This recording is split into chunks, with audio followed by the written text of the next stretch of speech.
ഗുരുവായൂർ ക്ഷേത്രം സന്ദർശിച്ച മുഖ്യമന്ത്രിയുടെ മകന്റെ വീഡിയോ എടുത്തതിന് ദേവസ്വം ഗാർഡുകൾ തന്നെ കയ്യേറ്റം ചെയ്തെന്ന് മാധ്യമപ്രവർത്തകൻ രാജു ഗുരുവായൂർ. ദേവസ്വം അഡ്മിനിസ്ട്രേറ്റർ അരുണാണ് തന്റെ ഫോണിലെ ദൃശ്യങ്ങൾ ഡിലീറ്റ് ചെയ്തതെന്നും രാജു ഗുരുവായൂർ. ഇദ്ദേഹത്തെ ഫോട്ടോ കൂടാതെ വീഡിയോ ചിത്രീകരിച്ചു.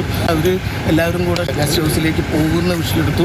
ഇതൊക്കെ തന്നെയാണ് നമ്മൾ VIP വരുമ്പോൾ സാധാരണ ചെയ്യാറുള്ളത്. ആ ഫോട്ടോ ഇന്നെടുത്തിട്ടുള്ള വീഡിയോ കംപ്ലീറ്റ് ഡെലിറ്റ് ചെയ്യണം. നിങ്ങൾ ആരാന്ന് ചോദിച്ചപ്പോൾ അവർ പറഞ്ഞു ഞാൻ അദ്ദേഹത്തിൻ്റെ ഭാര്യയാണ് പറയുന്നത്. ഞാൻ പറഞ്ഞു സാധിക്കില്ല, കാരണം ഞാൻ നിങ്ങൾ ചെയ്യുന്ന പോലെ തന്നെ എൻ്റെ ജോലിയാണ് ചെയ്യുന്നത്. എൻ്റെ ഫോൺ തട്ടിപ്പറിക്കാൻ വന്നപ്പോൾ ഞാൻ എൻ്റെ ഫോൺ എൻ്റെ പോക്കറ്റിൽ വെച്ചു. ആ റോഡ് എത്തിയ വഴിക്ക് ഇദ്ദേഹം എൻ്റെ കോളർ കൂട്ടിയിട്ട് എൻ്റെ കുഞ്ചിയിൽ പിടിച്ചിട്ട് പറഞ്ഞു അത് ഡെലിറ്റ് ചെയ്യാതെ നീങ്ങുന്നു പോവില്ല.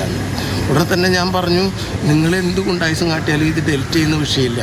ഉടൻ തന്നെ ഇയാൾ എൻ്റെ പിന്നാലെ പിടിച്ച് ഉടനെ തെക്കേ നട വരെ നടന്നു. പക്ഷെ റൈറ്റിലേക്ക് തിരിഞ്ഞപ്പോൾ ഈ സുമേഷ് എന്ന് പറയുന്ന വ്യക്തി അവിടെ നിന്ന് വരുന്നു. അപ്പോൾ അവന് ഓടി വന്നിട്ട് എന്നെ പിടിച്ചു.